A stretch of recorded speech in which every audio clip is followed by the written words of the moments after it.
ಪ್ರೀತಿ ಮುಖ್ಯನಾ respect ಮುಖ್ಯ ಅಂತ ಹೇಳಿದರೆ ನಾನು ರೆಸ್ಪೆಕ್ಟನ್ನು ಚೂಸ್ ಮಾಡ್ತೀನಿ. ಯಾಕೆ ಗೊತ್ತಾ? ಆ ವ್ಯಕ್ತಿ ನಿಮ್ಮನ್ನು ರೆಸ್ಪೆಕ್ಟ್ ಮಾಡಿದರೆ ಖಂಡಿತವಾಗ್ಲೂ ಆ ವ್ಯಕ್ತಿ ನಿಮಗೆ ಸುಳ್ಳು ಹೇಳಲ್ಲ, ಮೋಸ ಮಾಡಲ್ಲ, ಅಥವಾ ನಿಮ್ಮ ನಂಬಿಕೆ ದ್ರೋಹ ಆಗತಕ್ಕಂತಹ ಯಾವ ಕೆಲಸವನ್ನು ಮಾಡಲ್ಲ. ನೋಡಿ, ಯಾವತ್ತೂ ಅಷ್ಟೇ ನಿಮ್ಮ ಸಂಗಾತಿ 4 ಜನ ಮುಂದೆ ನಿಮ್ಮ ಬಗ್ಗೆ ಕೀಳಾಗಿ ಮಾತಾಡೋದಾಗಿರಬಹುದು, ಅಥವಾ ಇನ್ನೊಂದು ವ್ಯಕ್ತಿ ಹತ್ರ ಹೋಗಿ ನಿಮ್ಮ ಬಗ್ಗೆ ಕೀಳಾಗಿ ಮಾತಾಡ್ತಾ ಇದ್ದರೆ ಖಂಡಿತವಾಗ್ಲೂ ಅವ್ರಿಗೆ ಪ್ರೀತಿ ಇದೆ ಅಂತಲ್ಲ. ನೋಡಿ, ಯಾವತ್ತೂ ತಿಳ್ಕೊಳ್ಳಿ, ಒಂದು ರಿಲೇಷನ್ಶಿಪ್ಪು ನಿಮ್ಮನ್ನು ಎಕ್ಸ್ಪ್ಯಾಂಡ್ ಮಾಡ್ತಾ ಹೋಗಬೇಕು, ಗ್ರೋತ್ ಇರಬೇಕು. ಯಾವಾಗ ನೀವು ಒಬ್ಬರನ್ನೊಬ್ಬರು ಪೋಲಿಸಿಂಗ್ ಮಾಡ್ತಾ ಇರ್ತೀರಾ ಅಲ್ಲಿ ಗ್ರೋತ್ ಇರಲ್ಲ.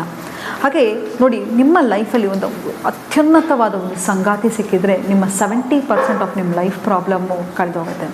ಅದೇ ಮನೇಲಿ ನೆಮ್ಮದಿ ಇಲ್ಲ ಅಂತ ಹೇಳಿದ್ರೆ ನಾವು ಆಚೆ ಎಲ್ಲೇ ಎಷ್ಟೇ ದುಡ್ಕೊಂಡು ಬಂದರೂ ಮನೆಗೆ ಬಂದರೆ ನೆಮ್ಮದಿಯನ್ನು ಹುಡುಕ್ತಾ ಇರ್ತೀವಿ.